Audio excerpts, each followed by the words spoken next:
Hello everyone, मैं हूँ दीप्ति भारद्वाज और आप देख रहे हैं मेरा YouTube channel @maths with Deepti, जहां आप पढ़ते हैं बीएससी का मैथमेटिक्स। और यहाँ पर आपके बीएससी के सेकंड सेमेस्टर की बुक स्टार्ट हो रही है आज। बुक का नाम है मैट्रिसेस एंड डिफरेंशियल इक्वेशन। उसका हम मैट्रिसेस वाला पार्ट करेंगे और ये आपके आईआईटी जैम में भी इंपॉर्टेंट रोल प्ले करता है। जो आपका लीनियर अलजेब्रा वाला पार्ट है उसमें जो मैट्रिसेस आता है मैं उसको साथ में लेकर चलूंगी ताकि आप कंपैरिजन कर पाए कि अच्छा इस टॉपिक को मुझे यहां से रिलेट करना है।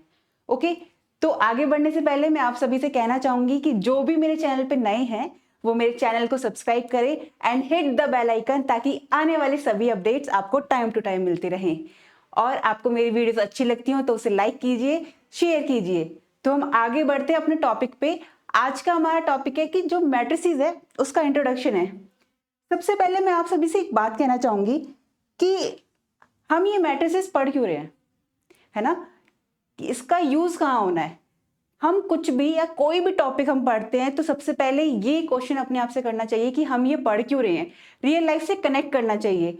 तो मैट्रिसेस का रियल लाइफ से कनेक्शन है, कैसे है मैं एक एग्जांपल देती हूँ आपको। फॉर एग्जांपल किसी स्कूल में 4 क्लासेस हैं, एग्जांपल के तौर पे वो फर्स्ट क्लास, राइट, सेकंड, यहां पे लिखती हूँ जैसे ये फर्स्ट, ये सेकंड, ये थर्ड एंड ये फोर्थ। आप सभी स्कूल में गए होंगे, असेंबली में जाते थे हम लोग प्रेयर के लिए या किसी भी इंपॉर्टेंट काम के लिए। तो क्या होता था, वहां पे हमें लाइन से खड़ा किया जाता था, राइट। तो या तो हाइट के अकॉर्डिंग खड़े करते थे या फिर रोल नंबर के अकॉर्डिंग भी खड़ा करते थे। तो मैं यहाँ पे रोल नंबर से लिखती हूँ, ये होगी हमारी क्लासेस, ठीक है। और यहाँ पे आपके रोल नंबर्स आ गए, तो यहाँ रोल नंबर 1 आ गया आपका, ये 2, 3, 4 एंड 5। मैंने 4 क्लासेस ली हैं और हर क्लास में 5 स्टूडेंट लिए हैं। मैंने एग्जाम्पल के तौर पे बता रही हूँ ताकि आपको समझ में आए कि रियल लाइफ से कैसे कनेक्ट करता है। देखो, अगर हमें प्रेयर में या ये फर्स्ट क्लास के स्टूडेंट को खड़ा करना है तो मैंने लिया रोल नंबर 1, तो इसको इस तरह से रिप्रेजेंट करते हैं। अरेंज कैसे किया जाता है, रोल नंबर 1, ठीक है, वो ए कोई भी नाम हो सकता है, तो A1 रोल नंबर और कौन सी क्लास का, फर्स्ट क्लास का। पहला रोल नंबर है फर्स्ट क्लास का, पहला रोल नंबर लेंगे हम, ये लिया हमने first roll number first class का। फिर लिया मैंने first roll number second class का, ये लिया मैंने first roll number third class का, और यहाँ पे लिया मैंने first roll number fourth class का, राइट। ऐसे ही मैंने लिया second roll number first class का, second role number second class का, यहाँ पर भी सेकंड रोल नंबर लेंगे हम थर्ड क्लास के लिए, और ये सेकंड रोल नंबर लेंगे हम फोर्थ क्लास के लिए। सिमिलरली ऐसे करेंगे हम, थर्ड रोल नंबर लेंगे फर्स्ट क्लास के लिए, यहाँ थर्ड रोल नंबर लेंगे सेकंड क्लास के लिए, third roll number third class and third roll number fourth class. ऐसे फोर्थ रोल नंबर लेंगे हम फर्स्ट क्लास के लिए, fourth role number second, fourth roll number third class, fourth roll number fourth class. यहाँ पर भी ये फिफ्थ रोल नंबर की बात हो रही है यहाँ पर, ठीक है। देखो यहाँ पर आएगा fifth roll number first class, fifth roll number second class, fifth roll number third class and fifth roll number fifth class, right. तो यहां हमने देखा कि ये फर्स्ट क्लास है। अगर हम क्लास के अकॉर्डिंग देखिए तो first roll number second third and fourth and fifth roll number, ये पहला जो रिप्रेजेंट कर रहा है इसे AIJ बोलते हैं, जहां पर I हमें रिप्रेजेंट करता है किससे, रोज को, और J रिप्रेजेंट करता है कॉलम को। ये कॉलम में ही तो खड़े हैं हम लोग इस तरीके से। वैसे आप मैट्रिसेस पढ़ चुके हैं 11th-12th में, पर फिर भी मैं ये बताना चाहती हूँ आपको क्योंकि बहुत बेसिक से लेके चल रही हूँ मैं आगे तक। तो यहाँ पर फर्स्ट क्लास के बच्चे, सेकंड क्लास के, थर्ड एंड फोर्थ, ये रोल नंबर है। फर्स्ट रोल नंबर यानी फर्स्ट क्लास का first second third fourth fifth roll number, second class का first second third fourth fifth. Similarly यहाँ पर ऐसे ही यहाँ पर रोल नंबर 1 है सभी क्लास के लिए, roll number 1, roll number 1, roll number 1, roll number 1, जो फर्स्ट क्लास का सेकंड थर्ड एंड फोर्थ। तो यहाँ पर अगर हम देखें मैट्रिसेस का रियल लाइफ में कनेक्ट करें अगर हम लोग, तो अरेंज करना होता है। जैसे असेंबली में बच्चे किस तरह से खड़े होंगे रोल नंबर वाइज की, अच्छा ये फर्स्ट क्लास की, ताकि हम दूर से अगर हमें निकालना हो, मान लो प्रेयर में कहा गया हो कि थर्ड क्लास का फोर्थ रोल नंबर निकालो, तो थर्ड क्लास ये रही और फोर्थ रोल नंबर ये रहा, तो fourth roll number third class का इस बच्चे को प्रेयर में खड़ा कर लेंगे, मतलब किसी भी चीज के लिए, क्या पता प्राइज देना हो इन्हें, फर्स्ट क्लास आता हो ये बच्चा, किसी भी काम के लिए। तो मैट्रिसेस का मीनिंग सिर्फ इतना सा है कि कुछ नंबर्स को हमें अरेंज करना होता है, किस तरीके से एक एरे में, ठीक है, जहां पर एक वेल अरेंज मैनर्स में हम इकट्ठा कर सके। जैसे कि ये हो गए स्कूल के एग्जाम्पल, हम पार्क में भी जाते हैं, कई बार हम देखते हैं क्यारी लगी होती है ना, तो कितनी अच्छी लगती है देखने से, क्यों? क्योंकि वो वेल अरेंज है, वेल अरेंज्ड है। किस तरीके से? इसी तरीके से फॉर्म में होती है, तो वो मैट्रिसेस का ही यूज होता है। तो अब हम आगे बढ़ते हैं कि एक्चुअल में मैट्रिसेस क्या है। मैट्रिसेस एक रेक्टेंगुलर अरेंजमेंट होता है, किस तरीके से? कुछ नंबर्स का, सिंबल्स का एक एक्सप्रेशन होता है, वो कैसा?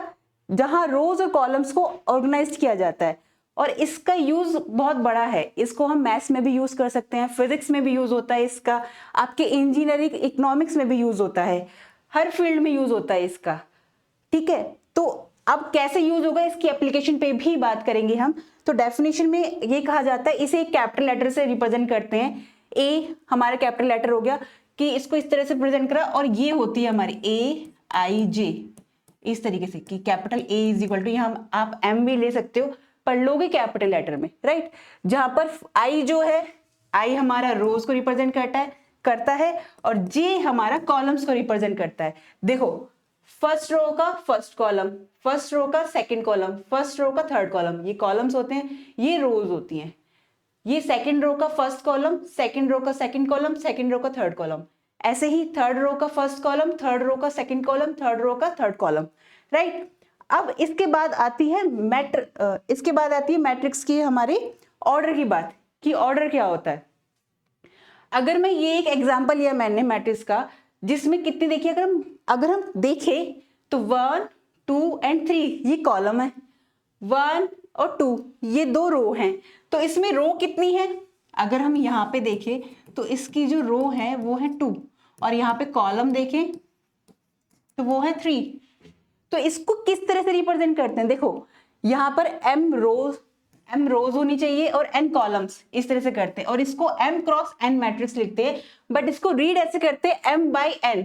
जो यहाँ पे क्रॉस यूज हुआ है उसको ना तो मल्टीप्लाई बोलते हैं ना ही क्रॉस बोलते हैं, बाई बोलते हैं, m बाई n, ठीक है। अगर मैं इसी मैट्रिक्स A की बात करूं तो इसमें 2 रो हैं और 2 कॉलम है। अब क्योंकि m बाय n से रिप्रेजेंट करते हैं, m हमारे क्या है, यहाँ पर m है हमारे पास 2 और रो कॉलम है हमारे पास 3। तो इसका जो ऑर्डर होगा हमारे पास, जो हम ऑर्डर लेंगे किसका, ऑर्डर ऑफ मैट्रिक्स A, क्या आएगा हमारे पास, AIJ, इस तरह से रिप्रेजेंट करें। यहाँ पे 2 रोज है और 3 कॉलम्स है, तो इस तरह से रिप्रेजेंट करें। देखो 2 रोज एंड 3 कॉलम्स, तो यहाँ पर क्या आ जाएगा मेरे पास 2 इंटू 3, यानी 2/3। और इस ऑर्डर का यूज क्या होता है, अगर हम देखें तो इनकी मल्टीप्लाई करें तो उतने एलिमेंट्स उस मैट्रिक्स के अंदर होंगे। 2 इंटू 3 करेंगे, कितना आया 6। अगर हम काउंट करें तो इसके अंदर 6 एलिमेंट्स को अरेंज कर रखा है, 1 2 3 4 5 6, राइट। और अगर हम देखें कि इस वाले में कितने नंबर्स हैं, इसमें काउंट करें, यहाँ पे 4, कितनी रोज है, 1 2 3 4 5, तो 5 रोज है, एंड कॉलम कितने हैं, 1 2 3 एंड 4। और अगर इनकी मल्टीप्लाई करें तो 5 इंटू 4 20, तो इसके अंदर 20 एलिमेंट्स होंगे। अगर हम काउंट करें तो देखो 20 निकलेंगे, 1 2 3 4 5 6 7 8 9 10 11 12 13 14 15 16 17 18 19 20। तो ये हमें पूरा काउंट नहीं करना पड़ेगा, हमें इसके ऑर्डर से पता चल जाएगा कि इस मैट्रिक्स के अंदर कितने एलिमेंट्स हैं। नाउ आगे बढ़ते हैं हम, अब मैट्रिसेस के टाइप पे बात करते हैं हम। मैट्रिसेस में जैसे रो मैट्रिक्स बोलते हैं हम लोग, कि रो मैट्रिक्स क्या होता है। देखो, रो मैट्रिक्स का मतलब सिर्फ इतना सा है जिसमें एक रो होंगी और कॉलम्स कितने भी हो सकते हैं, ठीक है। तो जैसे अगर मैं यहाँ पर एग्जाम्पल लूँ एक, कि मेरे पास कोई मैट्रिक्स A है, राइट। तो जिसमें फर्स्ट एक रो होनी चाहिए, तो यहाँ पे मैंने ले लिया 1 3 4 6 8, ठीक है। तो यहाँ पर अगर मैं इसका ऑर्डर निकालना चाहूँ इस मैट्रिक्स का, तो एक रो है और कॉलम कितनी है 1 2 3 4 5। तो जिसमें एक रो होती है और कॉलम्स कितने भी हो सकते हैं, तो इसको मैं इस तरह से भी लिख सकती हूँ कि कोई मैट्रिक्स ए है मेरे पास, ठीक है, उसमें A11 A12, ये क्या हुआ मेरा, अगर मैं यहाँ पर देखूँ, यहीं पर कराती हूँ मैं, A11 फर्स्ट रो का फर्स्ट कॉलम, ठीक है, फर्स्ट रो का सेकंड कॉलम, फर्स्ट रो का थर्ड कॉलम, फर्स्ट रो का fourth column and first row का फिफ्थ कॉलम, राइट। इस तरीके से रिप्रेजेंट हो रहा है। अब बात आती है कॉलम मैट्रिक्स की। कॉलम मैट्रिक्स में क्या होता है हमारे पास, जहां पर कॉलम एक होगी, देखो यहां पर भी है ना, रो में तो 1 रो थी और n कॉलम्स थे, ऐसे ही कॉलम मैट्रिक्स में क्या होता है, सिर्फ एक कॉलम होती है और रोज कितने भी हो सकते हैं।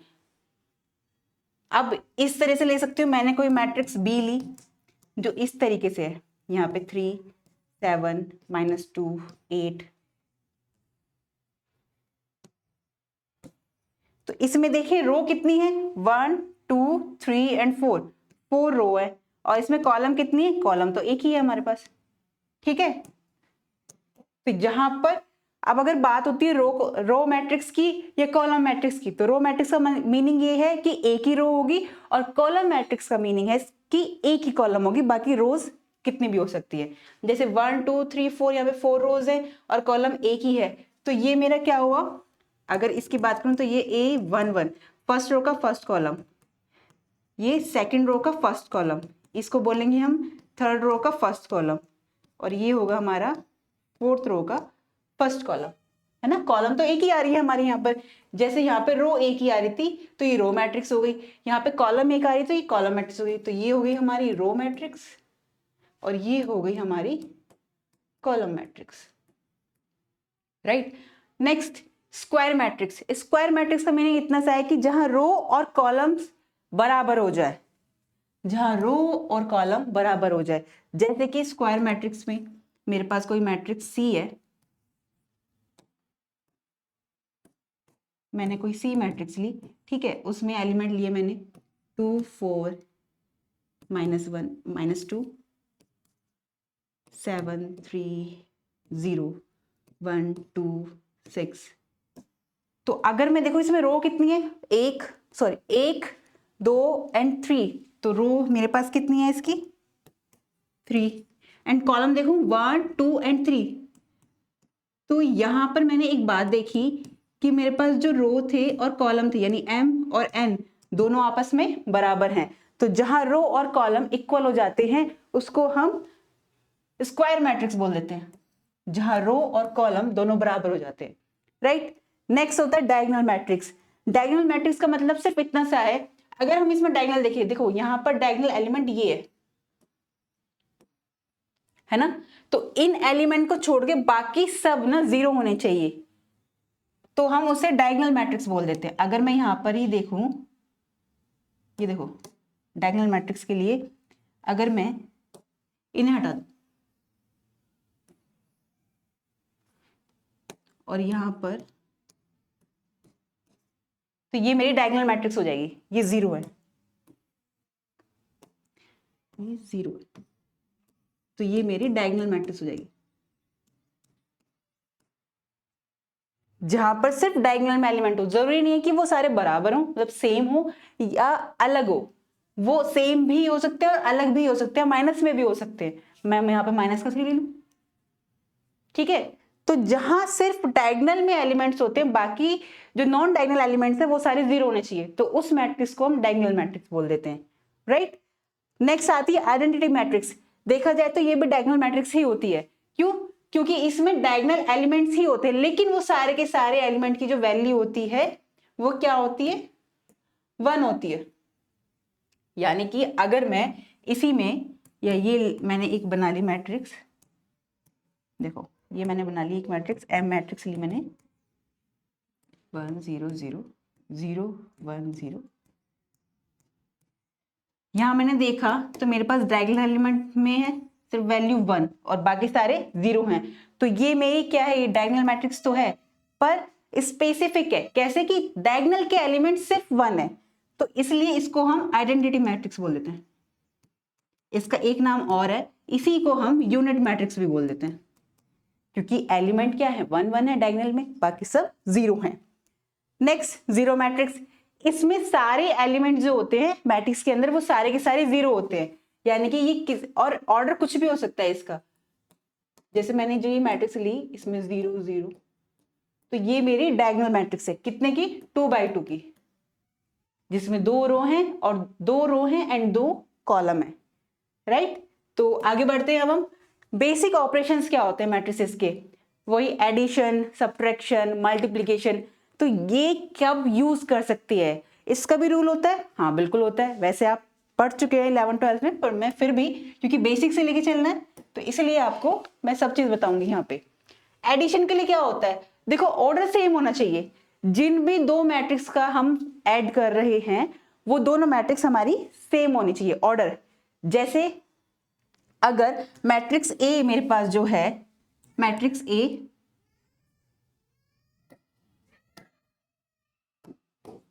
हमारे पास जो मैट्रिक्स ए है, जैसे ये मैट्रिक्स ए है मेरे पास और ये मैट्रिक्स बी है, इसको मुझे ऐड करना है, ठीक है। तो इसका ऑर्डर और इसका ऑर्डर सेम होना चाहिए। ऑर्डर मतलब m by n जो आ रहा है वो सेम होना चाहिए। मान लो मेरे पास ये है मैट्रिक्स ए 1 2 3 एंड 4, ठीक है। ये कितने की है, 2 by 2 की। ये मैट्रिक्स है मेरे पास 2 by 2 की, क्योंकि यहाँ पे 2 रो है एंड 2 कॉलम है। और मैंने एक सेकंड लिए बी मैट्रिक्स, इसका क्या है मेरे पास, ये भी 2 by 2 की है। तो यहाँ ऑर्डर सेम है, तो अब हम इसका ऐड कर सकते हैं। तो अगर मैं इसको ऐड करूं, a प्लस बी निकालूं, तो मेरे पास क्या वैल्यू आएगी, कॉरेस्पॉन्डिंग वैल्यूज लेंगे एलिमेंट्स। जैसे फर्स्ट रो का फर्स्ट कॉलम ले रहे हैं, फर्स्ट रो का फर्स्ट कॉलम ले रहे हैं, तो यहाँ पे फर्स्ट रो का फर्स्ट कॉलम लेंगे, 7 और 1, यहाँ पे आ जाएगा 8, यहाँ पे आ जाएगा 8, 2 एंड 8 10, 3 एंड 1 4 एंड 4 एंड 0 4। तो ये भी हमारी 2 by 2 की आएगी।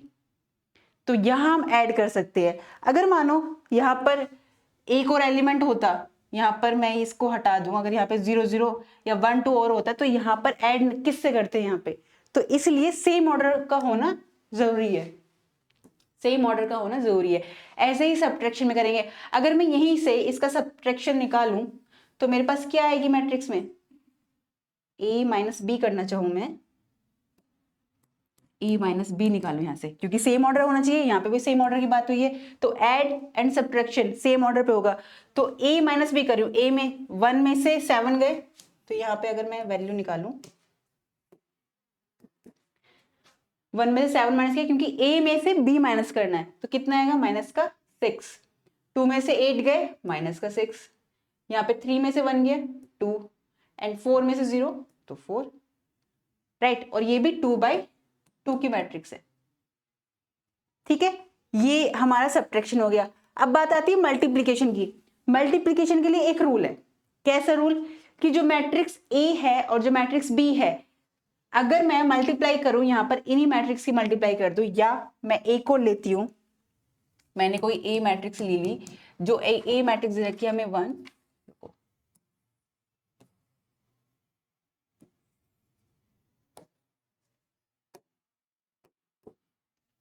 जहां पर मुझे ए मैट्रिक्स दे रखी है 1 2 3 एंड 4, ठीक है।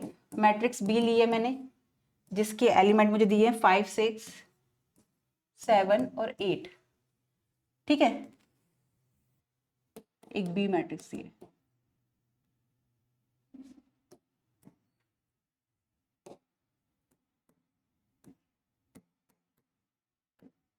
इसका अगर मैं ऑर्डर देखूं तो मेरे पास ऑर्डर क्या है इसका, 2 by 2, इसका भी ऑर्डर 2 by 2 का है। तो कहना ये चाह रहा है कि जो मल्टीप्लाई करोगे ना, जो मैट्रिक्स ए और बी, ठीक है, उसकी मल्टीप्लाई करोगे, तो जो ये फर्स्ट मैट्रिक है हमारे पास, तो ये जो फर्स्ट मैट्रिक है, इसका कॉलम और सेकंड मैट्रिक्स का जो रो है वो सेम होना चाहिए, है ना। जैसे कि मेरे पास मैट्रिक्स ए जो है वो m/n की है और मैट्रिक्स बी n/p की है। तो फर्स्ट रो का, और मुझे ए बी की मल्टीप्लाई निकालनी है मैट्रिक्स, तो फर्स्ट रो का कॉलम देखेंगे, ये रहा मेरे पास n, और सेकंड जो मैट्रिक होगी इसका रो देखेंगे, ये सेम होनी चाहिए तभी इनकी मल्टीप्लाई हो सकती है। अगर ये सेम नहीं है तो मल्टीप्लाई हम नहीं कर सकते। तो और मैट्रिक्स जो बनकर आएगी वो हमारे किस ऑर्डर की बनकर आएगी, वो आएगी ये इसकी m/p की, जो बच जाता है। तो अगर हम यहां पर देखें ये 2/2 के, तो इसका कॉलम और इसकी रो तो बराबर है, बराबर आ रही है, तो इट मीन्स ये m/n है, ये भी m/n है। तो ये और ये बराबर आ रहा है हमारा, तो इट मीन्स अब जो मैट्रिक्स बनकर आएगी ना ए बी मल्टीप्लाई, वो भी m और n की,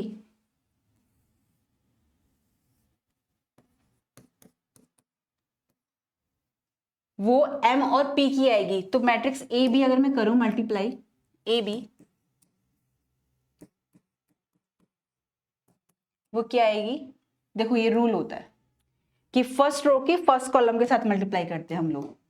तो फर्स्ट रो का फर्स्ट एलिमेंट 1 × 5 प्लस सेकंड की करेंगे, फर्स्ट रो की फर्स्ट कॉलम के साथ करेंगे तो पहला एलिमेंट पहले के साथ, सेकंड एलिमेंट सेकंड के साथ ऐड करेंगे, प्लस 2 × 7। ठीक है, ऐसे फर्स्ट रो की सेकंड कॉलम के साथ करेंगे तो यहां पर आएगा मेरे पास 1 × 6 प्लस 2 × 8, राइट।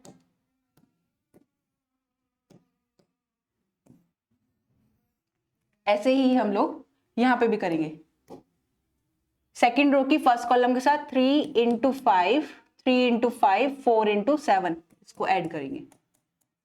ऐसे 3 सेकेंड रो की सेकेंड कॉलम के साथ, तो 3 × 6 प्लस 4 × 8, तो यहां पे वैल्यू क्या आएगी मेरे पास निकल के, 7 × 14, 14 × 5 कितना है 19, 6 यानी ये 10 है और ये कितना आ गया 16। ऐसे ये 35, ओ ये 15 और 7 4 28, तो ये कितना आ गया 43। एंड 4 8 ये मल्टीप्लाई करेंगे, ये कितना आएगा मेरे पास 3 × 6 18 एंड 8 4 32, तो ये आ जाएगा मेरे पास 50। तो मैट्रिक्स जो मेरी बनकर आई है ये भी किसकी आई, 2/2 की आई है, 2 रो हैं और 2 ही कॉलम है, और ये मैट्रिक्स इस तरह से हम सॉल्व करते हैं। ये आपने 12th में भी किया होगा, 11th 12th में आपके। तो आगे बढ़ते हैं, अब मल्टीप्लीकेशन हो गया, अब आती है ट्रांसपोज ऑफ ए मैट्रिक्स। किसी भी मैट्रिक्स का ट्रांसपोज निकालते हैं, जैसे कि मेरे पास ये जो मैट्रिक्स ए है, अगर मैं इस मैट्रिक्स का ट्रांसपोज निकाल लूं तो इसके ऊपर या तो टी लगा देते हैं या फिर इसे रिप्रेजेंट कर सकते हैं हम ए डैश से, है ना। ट्रांसपोज टी कर दो उस मैट्रिक्स के ऊपर या फिर डैश, ये रिप्रेजेंट करते हैं। इसमें जो रोज होती है वो कॉलम में चेंज हो जाती है, या ये कहो कि कॉलम रो में चेंज हो जाती है। तो इस रो को मैं कॉलम में लिखूंगी, तो ये आएगा मेरे पास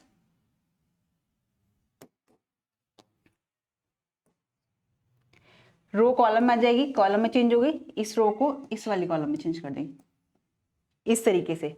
और अगर मैं कहूं कि मैं इस वाली मैट्रिक्स का, इसको मैंने बी का भी निकाल के देखो, तो बी आएगी मेरे पास, बी ट्रांसपोज जो आएगा मेरे पास, रोज को कॉलम में चेंज करेंगे हम, 7 8 एंड 1 एंड 0, इस तरीके से करते हैं। उसके ऑर्डर पे फर्क पड़ता भी है क्योंकि यहाँ पे स्क्वायर मैट्रिक्स थी, तो इसलिए मान लो अगर 3 रोज हैं तो वो 3 कॉलम में चेंज हो जाएंगी, है ना, तो इंटरचेंज हो जाएगा। तो अब आगे बढ़ते हैं, आगे है एप्लीकेशंस ऑफ मैट्रिसेस। इसका इंपॉर्टेंट रोल है कि हमारे पास जो हम मैट्रिसेस पढ़ रहे हैं उसका रियल लाइफ में कहाँ कहाँ यूज हो रहा है। अब जैसे हमने जब डेफिनेशन स्टार्ट करी थी इंट्रोडक्शन में, तो वहां पे था कि मैथ्स में भी यूज होता है, कंप्यूटर साइंस में भी यूज होता है, इंजीनियरिंग में भी यूज करते हैं। तो अब सबसे पहला पॉइंट है सॉल्विंग लीनियर इक्वेशंस। अभी हम इसमें आगे भी बढ़ेंगे, बट यहाँ पर छोटा सा हिंट देती हूँ। जैसे मेरे पास कुछ इक्वेशंस होती हैं, मान लो 2x + 3y + z = 3, राइट, और 4x + 7y plus 3z is equal to 6, है ना, x प्लस या ये कह लो minus Y plus 7z is equal to 0। ये इक्वेशंस है। वैसे अगर 3 इक्वेशंस होती हैं तो हम क्या कर लेते थे, एलिमिनेशन रोल से भी कर लेते थे सिस्टम से, कि इसको हमने सॉल्व करा, प्लस माइनस किया, वैल्यूज निकाली। लेकिन अगर 3, 4, 5, 6 ऐसे बहुत सारी इक्वेशंस आ गई तो कैसे सॉल्व करेंगे इस तरह से, और यहाँ पर वेरिएबल्स भी बढ़ जाएंगे तो कैसे करेंगे। तो इसलिए मैट्रिसेस का यूज इन लीनियर इक्वेशंस के सिस्टम को सॉल्व करने के लिए होता है। कैसे रिप्रेजेंट करते हैं, मैं सिर्फ यहाँ पे एक हिंट दे रही हूँ, बाकी पूरा डिटेल में हम आगे बढ़ेंगे। कैसे कि ये मैट्रिसेस में जो x y z यानी 3 कॉलम बन जाएंगे, तो यहाँ पे आ जाएगा 2, 3 एंड 1, इनके कॉफिशिएंट की वैल्यू चाहे वो प्लस में हो या माइनस में हो, नहीं दे रखा तो उसे 0 लिख देंगे, ठीक है। और यहाँ पर 4, 7, ये 3 आ जाएगा, ये 1 आ जाएगा, यहाँ पे -1 और यहाँ पे 7। यहाँ पर कितने एलिमेंट्स यूज हुए हैं, x y z, और इधर कितनी वैल्यूज आई हैं, 3, 6, 0। फिर हम इसमें कुछ रूल्स लगाते थे, मतलब रो आगे पढ़ेंगे हम कि क्या क्या लगाते हैं ऑपरेशंस, ठीक है। तो इस तरह से करके हम इसे सॉल्व कर सकते हैं, चाहे इससे ज्यादा भी दे रखी हो हमें तब भी, इससे ज्यादा इक्वेशन दे रखी हो तब भी। तो ये तो हो गया हमारा कि सॉल्विंग लीनियर इक्वेशंस।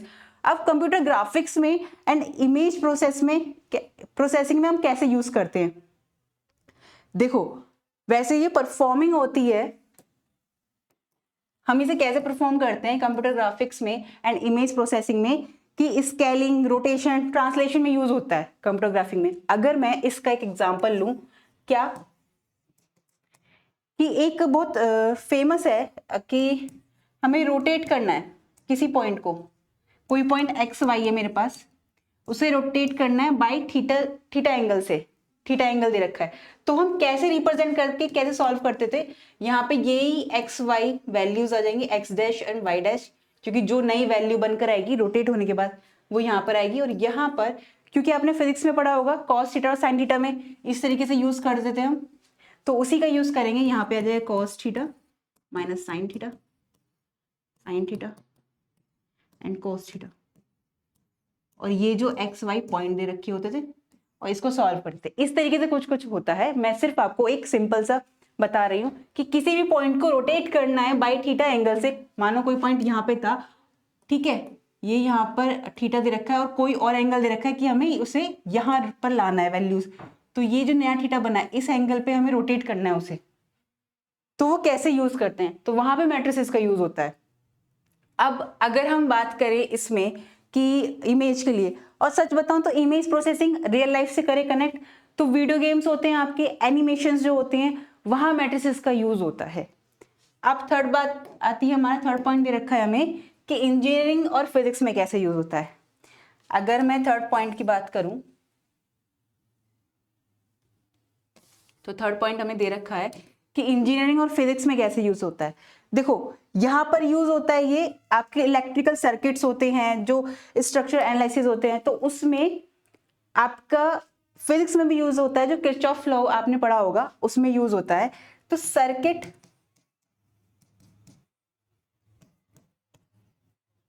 एनालिसिस में यूज होता है इसका, जो आपके किरचॉफ लॉ होता है ना,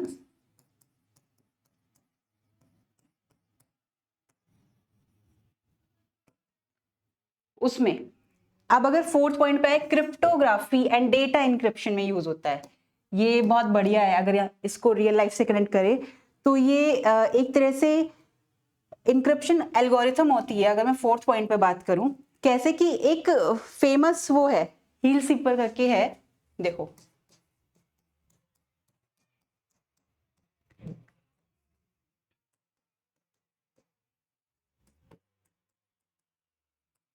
इसमें क्या होता है कि कोई मैसेज आपने लिखा, लेट से कोई एग्जांपल लेती हूं मैं, क्या कि मैंने एग्जांपल लिया एक, कि मैंने एक मैसेज लिखा हेलो, तो इसको कोड में कैसे यूज करेंगे, वहां मैट्रिक्स का यूज होता है। तो इसका कोड में यूज करने के लिए 2, 3, 1, 4, ये एक एग्जांपल के तौर पे बता रही हूं मैं, तो किस तरीके से यूज होता है, तो यहाँ पे कोडिंग में यूज हो रहा है इसका, किस तरीके से कि कन्वर्ट कर रहा है एक मैसेज को न्यूमेरिकल वैल्यूज में, तो यहाँ पे भी आपके मैट्रिसेस का यूज होता है। मैट्रिक्स का यूज होता है। तो ये जो इनकोडेड मैसेज होते हैं ना, ये सबसे अच्छी बात मैं बताऊं कि कैसे यूज होता है। कई बार कहते हैं ठीक है मैम मैट्रिसेस तो पता चल गया कि इस तरह से यूज होता है, पर जो हम मल्टीप्लाई करते हैं या ऐड करते हैं, इनका क्या यूज है मैट्रिक्स में रियल लाइफ में। तो ये जो आपका हेलो मैसेज है, जैसे हेलो है या कोई नेम है, उसको मैट्रिक्स में न्यूमेरिकल वैल्यूज में लाने के लिए जो हम मैट्रिक्स की मल्टीप्लाई करते हैं ना, उसका रोल यहां पर होता है। तो ये मल्टीप्लाई होती है बेसिकली दो मैट्रिक्स के बीच में, तो तब ये एक मैसेज हमारा जो अल्फाबेट में लिखा हुआ है ये हमारा न्यूमेरिकल वैल्यू में जाता है। तो यहां हमारा यूज होता है किसका, किसमें, ये यूज होता है हमारा, हाँ ये यूज होता है हमारा किसी मैसेज को कन्वर्ट करने में, तो मल्टीप्लाई का यूज होता है मैट्रिक्स का। अब सबसे इंपॉर्टेंट आता है कि हमारा जिसका सबसे ज्यादा यूज हो भी रहा है, artificial intelligence and machine learning में मैट्रिसेस का कैसे यूज है। देखो हम सबके पास एंड्रॉइड फोन तो है ही, तो अगर हम एक बात देखें, कई बार हम पासवर्ड लगाते हैं कि हमें हमारा फोन लॉक है और वो अनलॉक तभी होगा जैसे ही वो हमारा फेस को रिकॉग्नाइज करेगा। तो वो कैसे होता है, वहां पर इस मैट्रिक्स का ही यूज होता है। जी हाँ, वहां पर इस मैट्रिक्स का ही यूज होता है कि हमने, अगर मैं इस फिफ्थ की बात करूं तो यहां पर इमेज रिकॉग्निशन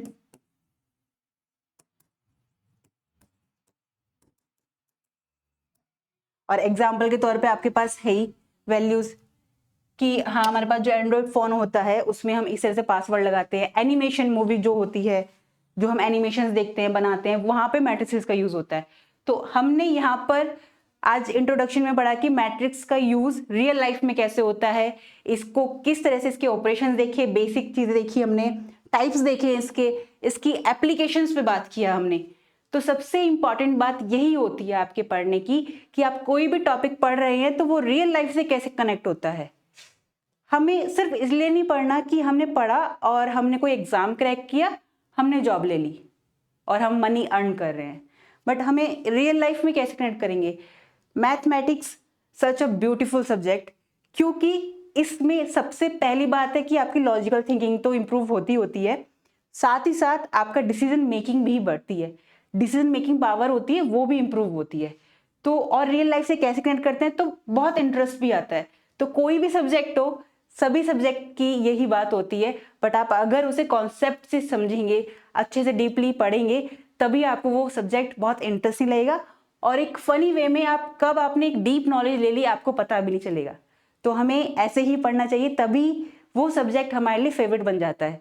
तो अब हम आगे मिलते हैं, इसके टाइप्स और भी हैं, उस पर बात करेंगे नेक्स्ट क्लास में। तब तक आप खुश रहिए और पढ़ते रहिए। नमस्कार।